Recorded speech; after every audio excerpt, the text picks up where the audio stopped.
You said that the Viera is the headquarters of the local or regional council of the Federation here. So, would it be like the Terrestrial Council? The ones that officially represent humans? Yes, that is exactly their role here, and they do not stand out as useful. This is exactly our point and problem.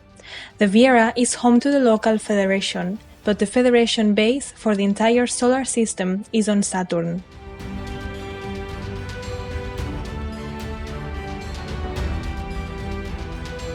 And apart from Andromedans, are there other races in the Viera? Yes, it's a place of concentration of multiple Federation races. It's like a New York City, full of other races who cooperate together, living on board as representatives. At the moment, for example, the Arcturian, the Alfratian, and the Antarian, as well as their ships, are based there on the Viera. Don't these races have their own ships to live on? Or is it just because they are more comfortable there? Because they are more comfortable there. Even Taygeta relied on the Viera for years. We used the Viera from time to time to feel a bit of freedom.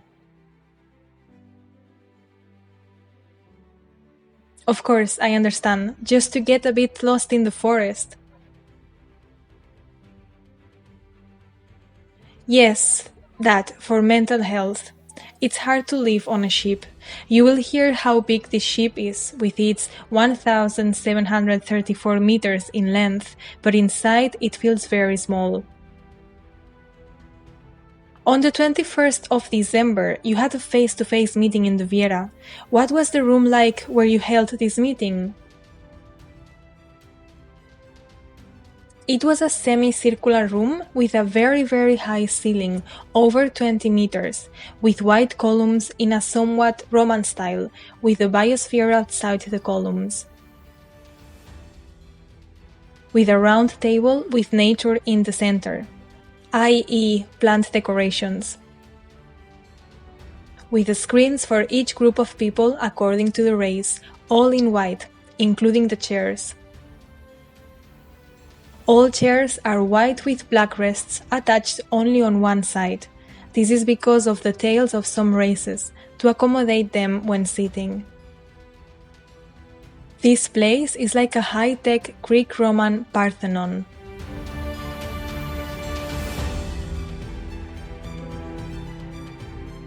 And the chairs? On which side did they have the backrest? Left or right? On the left side, that is, with your left hand, you can feel that the backrest is missing while you are sitting. Some races may have tails. It is a courtesy that the chairs are like this. Mostly, it is the Syrian and reptilian races, but also feline races like the Urma have tails. And what material are the chairs made of? Composite material. It's like resin, or wood or metal, it depends on the place. These were of resin. Are they all the same size, or are there different sizes? I am referring to the chairs. There are 3 sizes according to the races. They keep larger chairs as well, but in quantity there are plenty of normal-sized ones. And what is the capacity of the room? About 50 people seated, plus about 200 at the back, in what would be like observation courts. And during the meeting, did you use a speaker, microphone, or anything? Yes, microphone and speaker are used, and it doesn't get saturated or too loud like the human variants. And the screens you mentioned, are they holographic? Yes, when a screen is switched off, it just looks like a tube with elegant legs. like a horizontal tube with a showcase display. When it is switched on, the image appears. It is three-dimensional and interactive. You can move the objects on the screen with your fingers, or just think about moving them. Turn it off and it's just a tube. That is how they are here too, on this ship, but there are still the normal flat screens for simple things like elevator controls or as interactive hubs in the corridors of the ship.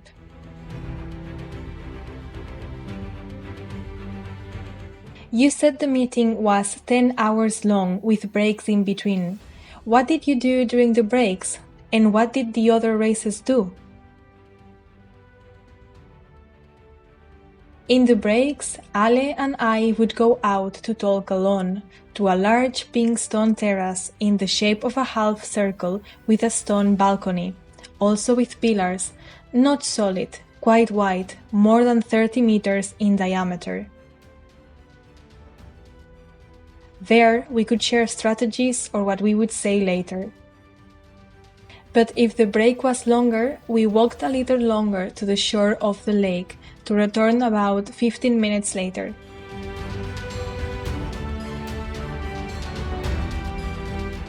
Or in another break, the longer one, we did walk to a kind of lounge where they were serving food according to the requirements of each race, made by Andromedans and their helpers, mostly Alphratians.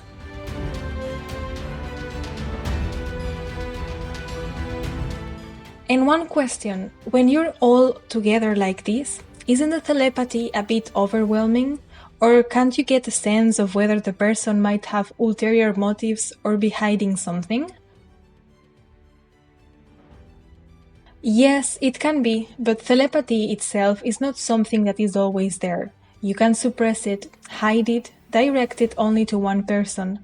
Still, it is mentally tiring because it is like absorbing the energy of everyone in the room. Because even if you put up a mental firewall, it only partially helps. And another question. Before the meeting, did you send any kind of formal invitation to these races to participate in the meeting? No.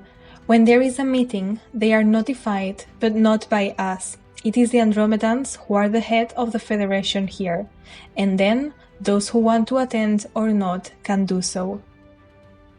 And what does this notice look like? It arrives simply as an electronic notification in each ship's log. Written in Andromedan?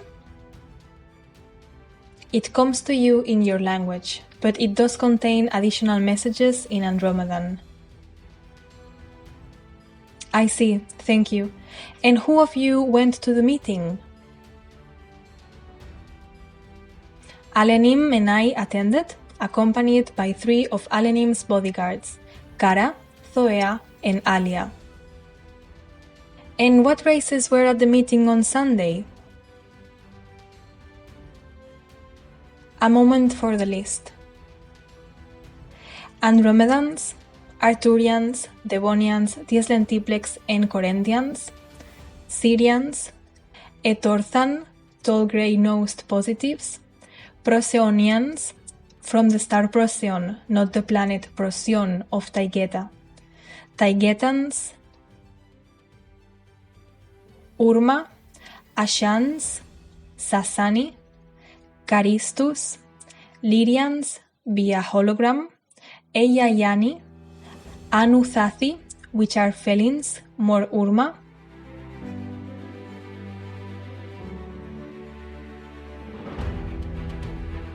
Casterians, Cassiopeia, Odedicron, positive reptilians via hologram, Therians, advanced insectoids, hologram only, Inusanon, more Lyrians, Jardan, more Andromedans, a variant but independent, Xenox, more Urma, Yael, more Proto-Lyrians, in Earth orbit but hologram only.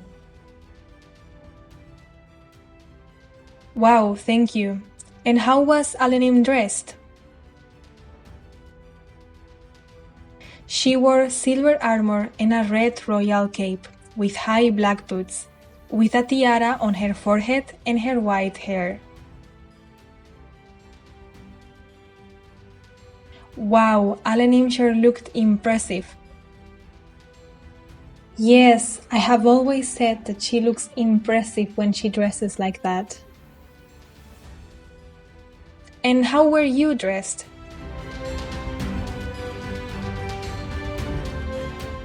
I am usually dressed in a black or navy blue one-piece suit with a white black belt, long black cape and high heels.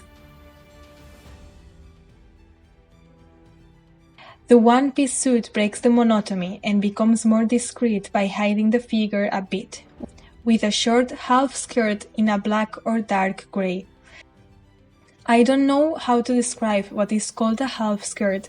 It's like a mini skirt but slanted. As it's not the only thing I'm wearing, it's not something that can be taken as very provocative. It's like tying something on the beach over your bikini. I have no idea if there is such a thing there. Like this? Yes, exactly. Only shorter. Let's say the bottom end is mid-thigh, and that on top of the one-piece suit. This suit has copper-colored seams and edges, by the way. On this suit, the skirt like the one above, only a bit shorter still, and the cape. Don't see the top of the boots in the picture, just the boot itself.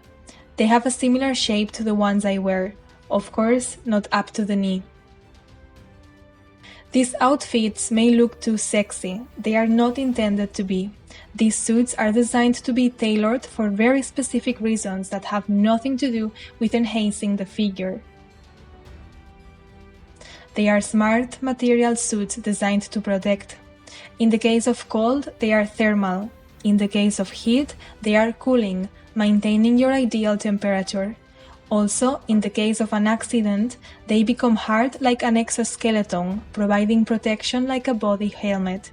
In other words, in a fraction of a second, the material becomes hard and rigid on impact, and then softens immediately afterwards, when it is no longer needed. They are able to withstand impacts for kinetic or energy weapons. In the event of damage or injury, they can provide pressure on the affected area, or relax if necessary. They also contain biometric and telemetry sensors. These are the ones we also use as spacesuits. But since we don't know what we might meet us when we leave this ship, even on the Viera, it is now common to wear this kind of uniform suit for safety. The skirt is just to break up the accentuation or attention the suit gives by not hiding your figure at all, turning it all into something less aggressive. Because this kind of suits do not work well if they are not tight and close-fitting, and they are tailor-made. The problem with that is that they end up being too provocative. That's why you wear something else on top, that's all. The cape is only because it always has been so, but it is a detail that denotes rank. Among the races it is seen as such. Those who wear capes at functions or public events such as Federation meetings are people with great responsibilities.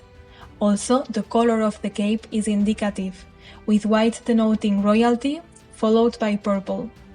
The other colors do not really represent anything in particular, mostly white and violet. With the other colors, the interpretation varies too much. We don't dress like that all the time on the ship. At the moment, I'm not dressed like that. I'm wearing something more comfortable. Just some, I guess they are called leggings, black with a long light blue and white blues and low shoes.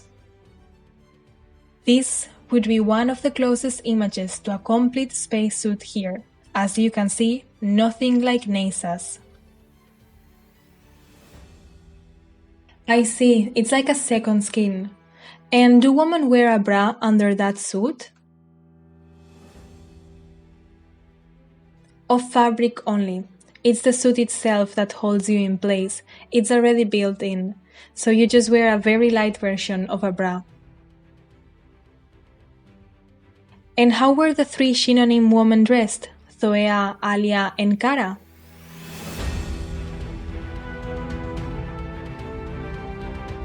They also wore the same suit in black, but with tactical gear on top, which is an extra waistcoat with equipment and weaponry, but without the cape. They went capeless for two reasons.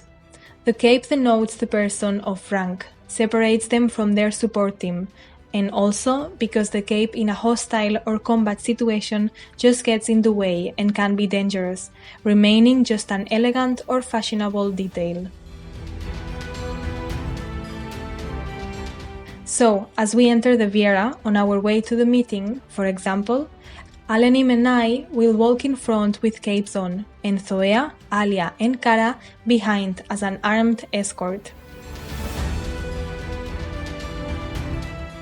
Although no conflict is expected, many species or cultures that traditionally require that kind of escort have come to be respected. We use it ourselves, even though escorting was not the norm before. But given the current circumstances, we do go with a full escort protocol. But not like Rur, who overdid it because he came with a whole platoon of cats escort.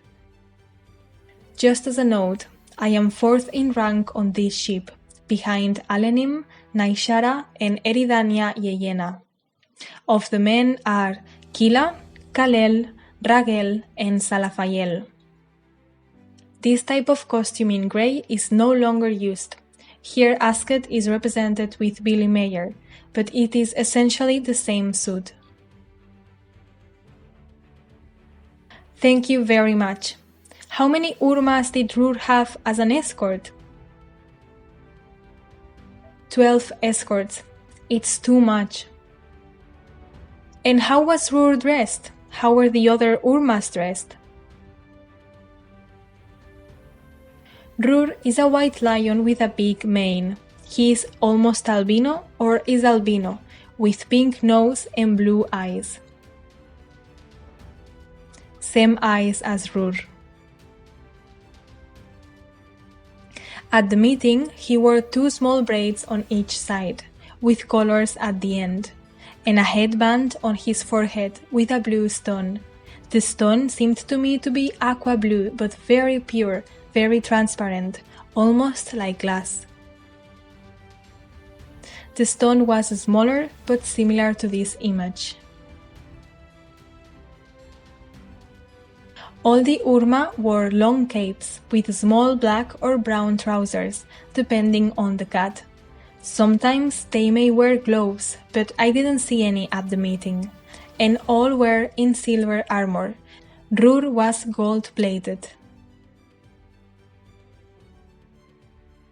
He wore the red royal cape like Alenim, who coincidentally also wore silver armor.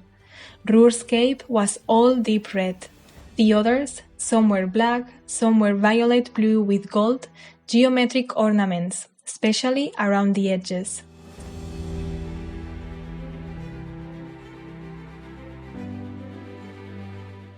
As if that wasn't enough, they dress stunning. It moves your soul to see this race. Even knowing them, it moves you to feel yourselves in their presence.